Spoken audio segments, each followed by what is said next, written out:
Lovely people. Happy Tuesday. So today we are going to be talking about what actually happens when we're afraid. We all get afraid. Every person gets afraid. We're either afraid of doing things, we're afraid of not doing the things. We're afraid we've got too much going on. We're afraid we've not got enough going on. We're afraid that if we stop, that we won't continue succeeding. We're afraid that if we start, we'll never stop. We're afraid we're doing too much. We're afraid we're doing too little. So every person gets afraid. It's not a problem. But what I thought I would do is share with you a story. I actually thought of it just the other day as a memory. Like, I forgot about it completely. But when I first started dating my now husband, he had one of those electric bikes that I hadn't been on before, and I was afraid of. And I was afraid not of the bike, I was afraid of falling off the bike. So the first time he took me on the bike, I remember getting on and the whole time just like holding him really tight and being so afraid. And then we went and we stopped right where I was staying, right where I was living. And I was so excited that I started to get off the bike before he stopped. So I was afraid of falling off the bike, and that meant I jumped off the bike when it was still moving, and he obviously reacted and we crashed the bike. It wasn't a bad crash. He was going slow. I don't know how fast those electrical bikes go, and we were already like right by my place, so we weren't going super fast. But it's just such a good reminder that what we are afraid of, it's like, I teach this a lot. It's like what I learned from playing tennis is what you focus your brain on is what you create, right? I remember my dad saying to me, when you want to play tennis, don't look at the net. If you look at the net, the ball is going to hit the net. He said, look at the other side of the court, look where you want the ball to go, focus on that, and the ball goes there. And he was right. I hit many a nets, learning that the hard way. But here's what's happening when we're afraid of something happening is we are focusing on the net. We are focusing on it happening, and then we are making it happen. And then our brain's like, see, I knew we had to be afraid because I knew this would happen.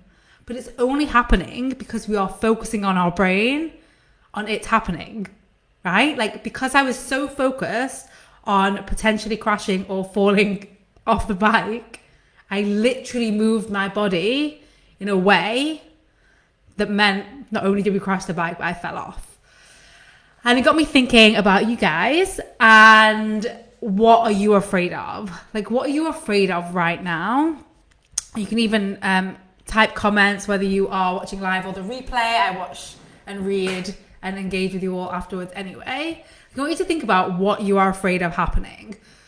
Your fear of failure, our fear of failure will stop us from showing up, maybe going live yourselves, maybe going on a date, maybe launching the business, maybe leaving the job, handing in our notice or whatever it is. So I want you to think, like, what is it that you are not doing and why? Like, what's the fear behind it? And then, so those are two questions. What are you not doing, or what are you doing? What's the fear behind it? And how are you showing up because of that fear? And can you see how you are showing up because of that fear is more likely to make it happen? So I'll give you a client example. A client could be afraid of anyone showing up to their live. They're afraid of no one showing up, I should say. And so they post about it in lots of random places, but they don't really think about the user's experience, like the people coming. They're thinking about them and their fear. And they're like, if you want to come, if you have time, hey, this might be a good idea, versus like, I mean, you guys have probably seen me sell or speak about things. I'm always like, this is the best idea. Absolutely do this. Absolutely come, because I know it's my responsibility to get your brain to show up and to do the things, right? You have lots of things going on, especially this time of year. So when they create that, and they're afraid of people not showing up, they're showing up not from a place of feeling powerful and capable, but from a place of feeling like people would be doing them a favor. And then people receive that. And maybe like your mum shows up. My mum shows up. Maybe your mum shows up, but not the people that you wanted to reach because you've been afraid of calling to them and saying, I can 100% help you.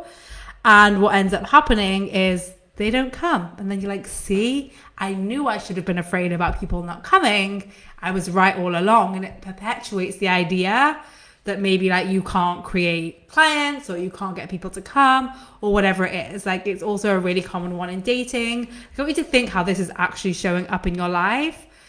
And so what's the opposite of fear of failure? I'm not just going to leave you there. I remember him saying this to me. He was like, you have to trust me. I was like, what? Like we'd only just met like that summer. Like I have to trust you. I have to trust this bike thing that I've never been on before. I have to trust the other drivers and the roads. Like there's a lot of things that I have to trust here that I don't know or haven't done before. I haven't got lots of experience in. But I did. And when I did trust, it was like, so firstly I would do this thing where I would close my eyes. It made it easier for me. Some people could say the opposite, but I would close my eyes and just breathe in the trust that like everything was going to be okay. He knew how to drive this thing. He'd done it before.